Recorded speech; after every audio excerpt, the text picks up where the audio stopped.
बिस्मिल्लाहिर्रहमानिर्रहीम। अज़ीज़ तलबा अस्सलाम वालेकुम। अल्लाह पाक आपको अपनी ज़बान में रखे। सबक का आगाज़ करते हैं। सबक है हमारा मुझे मेरे दोस्तों से बचाओ। मुसन्निफ़ हैं सज्जाद हैदर यल्दरम और माखूज़ है ये ख़यालिस्तान से। अभी तक इस सबक के अंदर हमने मुसन्निफ़ के बड़ी लतीफ़ पैराए में अपने दोस्तों का तज़किरा जो है वो पढ़ा है कि किस तरह से वो अपने दोस्तों मुख्तलिफ़ इक़साम के दोस्तों की बात कर रहे हैं। कल जो हमने किया था वो शाकिर ख़ान साहब के साथ मुसन्निफ़ को जो जाना हुआ और वहाँ पर जो वाक़यात पेश आए वो उनको बयान कर रहे थे। सबक शुरू करते हैं। हाँ हज़ूर सरकार आपका इंतज़ार कर रहे हैं। खाना ठंडा हुआ जाता है। उफ़ मुझे ख़्याल नहीं रहा। सरकार से अर्ज़ करना मेरा इंतज़ार ना करें, मैं फिर खा लूँगा। इस वक्त मुझे कुछ ऐसी भूख नहीं। आइंदा नस्लों को ज़ेर बारे एहसान करेंगे यही नौजवान हैं जो कौम की कश्ती को खुदा की मदद पर भरोसा करके ख़तरात से बचाते और साहिल मुराद तक पहुँचाते हैं। ज़िंदगी और मौत का लायुनहिल हल ना होने वाला दस्तक क्या है? सरकार कहते हैं अगर आप थोड़ी देर में खाएंगे तो हम भी उसी वक्त खाएंगे, मगर खाना ठंडा होके बिल्कुल ख़राब हो जाएगा। अच्छा भाई लो अभी आया। ये कह के मैं खाने के लिए जाता हूँ। सबसे माज़रत करता हूँ। मेज़बान नहायत अखलाक से फ़रमाते हैं चेहरे पर थकन मालूम होती है। क्या बहुत लिख डाला? देखो मैं तुमसे कहता था ना कि शहर में ऐसी फ़ुर्सत और ख़ामोशी कहाँ, सिवाय इसके कि मैं आमन्ना व सदक़ना कहूँ। अमन्ना मैं हम ईमान लाए, व और सदक़ना हमने तस्दीक की, यानी किसी बात को तस्लीम कर लेना। और क्या कह सकता था? अब खाने पर इसरार होता है। जिस चीज़ से मुझे रग़बत लगाओ शौक़ शग़फ़ नहीं, वही खिलाई जाती है। बाद खाने के मेज़बान साहब फरमाते हैं दोपहर को तुम्हें गाड़ी में चलना होगा। मैं तुम्हें इस वास्ते यहाँ नहीं लाया कि सख्त दिमागी काम करके अपनी सेहत ख़राब कर लूँ।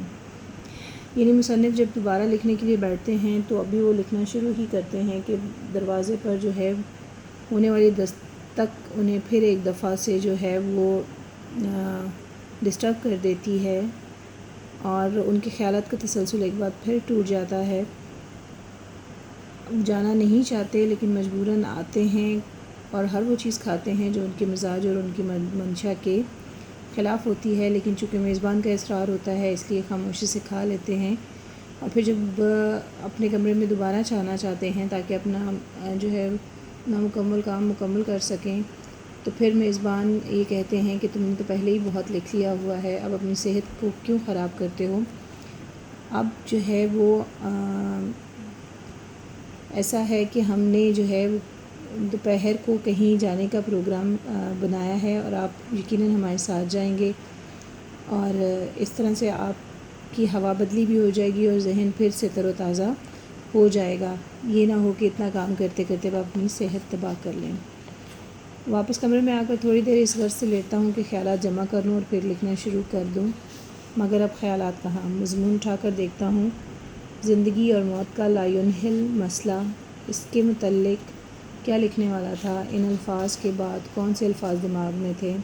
अब कुछ ख्याल नहीं, क्योंकि तसलसल टूट चुका था और वो चीज़ जो रवानी से जहन में बन रही थी वो ख़त्म हो चुकी थी। लिहाजा नए सिरे से उसको तरतीब देना मुसन्निफ़ को बहुत मुश्किल लग रहा था। इसको पहले फ़िक्रों से क्यों रब्त पैदा करना था? यूँ ही पड़े पड़े नींद आ जाती है। तीसरे पहर उठता हूँ तो दिमाग बहुत सही पाता हूँ।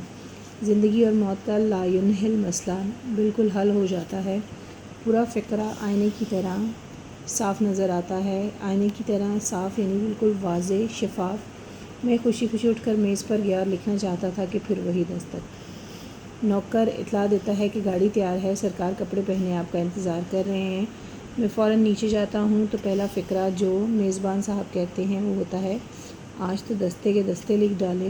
मैं सच्ची बात कहूँ कुछ भी नहीं लिखा, तो वो हंस के जवाब देते हैं कि आखिर इस कदर कसरे नफसी की क्या ज़रूरत है। कसरे नफसी आजिज़ी। खुदा के वास्ते झूठी न खाइए कसमें, मुझे यकीन हुआ और मुझको एतबार आया। مل ملا کے شام کو واپس آئے، کھانے کے بعد باتیں ہوئیں، سونے کا وقت، اپنا دن بھر کا کام دیکھتا ہوں تو ایک صفحے سے زیادہ نہیں، وہ بھی بے ربط، یعنی جس میں کوئی تعلق نہ ہو، کوئی ربط نہ ہو، کوئی تسلسل نہ ہو اور بے سلسلہ۔ غصے اور رنج میں آ کر سے پھاڑ دیتا ہوں، رنج، دکھ، صدمہ، اور دوسرے روز اپنے میزبان کو ناراض کر کے اپنے گھر واپس چلا آتا ہوں۔ میں ناشکرا اور احسان فراموش کہا جاؤں گا، احسان فراموش، احسان کو بھلا دینے والا، مگر میں مجبور ہوں اس عزیز اور مہربان دوست کو بھی چھوڑ دوں گا۔ یعنی آخر تمام دوستوں سے دستبردار ہونے کے لیے مصنف جو ہے وہ تیار ہیں اور ہر اس دوست کو چھوڑ دینا چاہتے ہیں جو کہ ان کے لکھنے میں رکاوٹ بن رہا ہے۔ میں ذرا تفصیل سے ان کا حال بیان کیا، مگر یہ خیال نہ کرنا کہ یہی ان احباب کی فہرست ختم ہو گئی۔ احباب، حبیب کی جمع، دوستوں، جن سے میں رخصت طلب کرتا ہوں۔ رخصت طلب کرنا، اجازت چاہنا، نہیں، ابھی بہت سے باقی ہیں۔ مطلب مثلاً ایک صاحب ہیں جو مجھ سے کبھی نہیں ملتے، مگر جب آتے ہیں میں ان کا مطلب سمجھ جاتا ہوں۔ وہ حضرت ہمیشہ قرض مانگنے کے لیے آتے ہیں۔ ایک صاحب ہیں جو ہمیشہ ایسے وقت میں آتے ہیں جب میں باہر جانے والا ہوتا ہوں۔ ایک صاحب ہیں جب مجھ سے ملتے ہیں کہتے ہیں میاں عرصے سے میرا دل چاہتا ہے تمہاری دعوت کروں، مگر کبھی اپنی خواہش پورا نہیں کرتے۔ ایک دوست ہیں، وہ آتے ہی سوالات کی بوچھاڑ، تیز بارش شروع کر دیتے ہیں۔ جب میں جواب دیتا ہوں تو متوجہ ہو کر نہیں سنتے، یا اخبار اٹھا کر پڑھنے لگتے ہیں یا گانے لگتے ہیں۔ ایک صاحب ہیں جو جب آتے ہیں اپنی ہی کہے جاتے ہیں، میری نہیں سنتے۔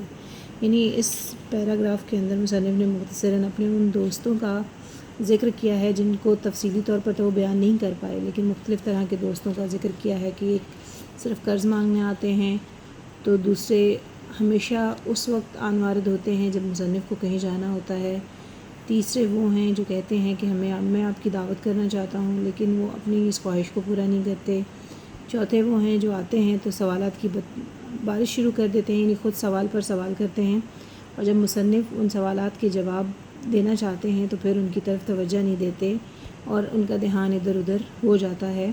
اور ایک وہ صاحب ہیں جب آتے ہیں وہ صرف اپنی ہی کہتے ہیں، یعنی انہیں اپنی کہنے سے فرصت نہیں ملتی اور وہ مصنف کو سننا پسند نہیں کرتے۔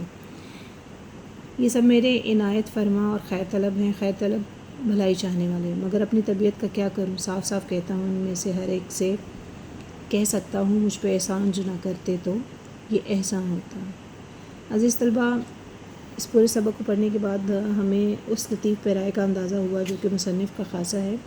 ہلکے پھلکے مزاح کے ساتھ انہوں نے دوستی جیسے عظیم رشتے کو بیان کیا اور یہ بھی بتانے کی کوشش کی کہ کس طرح سے بعض اوقات دوست جو ہیں وہ پریشانی کا سبب بن جاتے ہیں، یعنی چاہتے بھلائی ہیں لیکن بھلائی کی بجائے نقصان کر جاتے ہیں۔ تو ایسے دوستوں سے چھٹکارا پا کر ہی انسان کہیں آگے بڑھ سکتا ہے، لیکن بعض اوقات مہر و محبت کے تقاضے درمیان میں آ جاتے ہیں اور انسان ان سے ایک دم کنارہ کش نہیں ہو سکتا۔ عزیز طلبہ، آج ہمارا سبق جو ہے وہ مکمل ہوا۔